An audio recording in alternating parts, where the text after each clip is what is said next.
CAA Hoops Weekly here at the Baltimore Arena, where we have wrapped up the 2014 CAA Men's Basketball Championship. And, Rob, you know what that means? It's time for the Women's Basketball Championship. So let's preview the upcoming CAA Women's Basketball Championship, and let's begin with the top seed and regular season champions, the JMU Dukes. What a tremendous year the JMU Dukes had. 15-1 in the conference. They won in their 16 conference games, their average margin of victory, 27 points. They have the CAA Player of the Year in Kirby Burkholder, the Defensive Player of the Year in Nikki Newman, the Coach of the Year in Kenny Brooks, and then also Toya Jiggets, Precious Hall, who made the all-conference team. They were dominant. They were the top team in the league in offense, top team in the league in defense, top team in the league in rebounding. So they certainly come in as the clear-cut favorite. But it's tournament time. We see tournaments, upsets happen in tournament time all the time.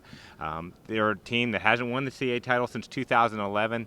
You know they have their sights on winning that and going to the NCAA tournament, so they've got to bring their A game, but they certainly enter the tournament as the clear-cut favorite. And as far as JMU's opponent, it is to be determined. It will be the 8-9 game between UNCW and William & Mary. Yeah, these two teams split during the regular season, each one on their home floor. UNCW won a close game by 1 at home. William & Mary wins big in Williamsburg. The Tribe has 4 of the league's top 18 scorers, led by the Rookie of the Year, Marlena Tremba, and a third-team all-conference player in Caitlin Matthew. They went 3-3 in their final 6 games. UNCW counters with an all-conference player of their own in Kelva Atkins, who averaged about 15 points a game, and one of the league's top freshmen in Ryan Flowers.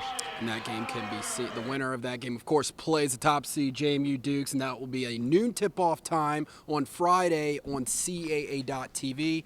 Then, Rob, following the JMU and to-be-determined opponent, it will be the 4-5 game where Drexel will take on Hofstra. This could be the best matchup of the quarterfinals. These two teams played twice during the regular season. Both games decided by 2 points, won by Hofstra. Now, Drexel brings experience into this event. They've been in the championship game the last 2 years, very balanced on offense and very strong on defense, as Denise Dillon's teams always are. They are led by third-team all-conference performer in Rachel Pearson. Now, Hofstra, they come into this game on a 3-game win streak, including a 2-point win over Drexel the last week of March. They are also have a pair of third-team all-conference players in Annie Payton and Anma Onayuku.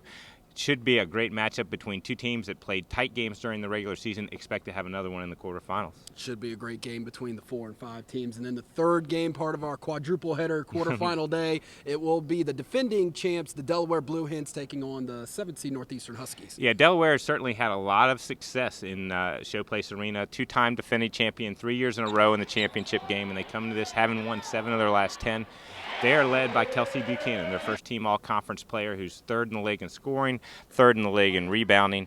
So she's going to be a key for them. Now, Northeastern, they've won 4 of their last 7, including a 54-53 win over Delaware back on March 2nd. They also have a first-team all-CAA post player in Jewel Tunstall, who is 4th in the league in scoring and 1st in rebounding. So it should be a great battle inside between the two of them. And we wrap up our quarterfinal action, our quadruple header on CAA.TV with what should be a fantastic late-night game between College of Charleston and Towson, a battle of guards in this one, Rob. Yeah, College of Charleston in their first ever CAA tournament, so it'll be interesting to see how they do. They've got 2 of the league's top 10 scorers in Alfreya Tolbert and Alyssa Fry. They've won 4 out of their last 5, including the only team to beat James Madison in conference play this year. Now, Towson was the only team to beat them out of that 4-5 stretch. They won 75-63 on March 2nd, and the Tigers also beat Charleston by 4 at home. The Tigers are led by one of the top guards in the CAA, as you mentioned, Tanisha McKiller, and they also have Latori Hines-Allen, who's an all-conference performer. So, again, this one should be a very competitive matchup. Well, we'll be looking forward to all 4 games. Once again, the play-in game and all the quarterfinals will be on CAA.TV. Stay with CASports.com for the latest going on in the CAA Women's Basketball Championship. Rob, it's time to head down to Showplace Arena. Should be an exciting tournament. It always is. It's been a great venue for the CAA since we moved to the neutral court, and I expect another great tournament. Absolutely. For Rob Washburn, I'm Bobby Broyles for CAA Hoops Weekly. We'll see you in Upper Marlboro, Maryland.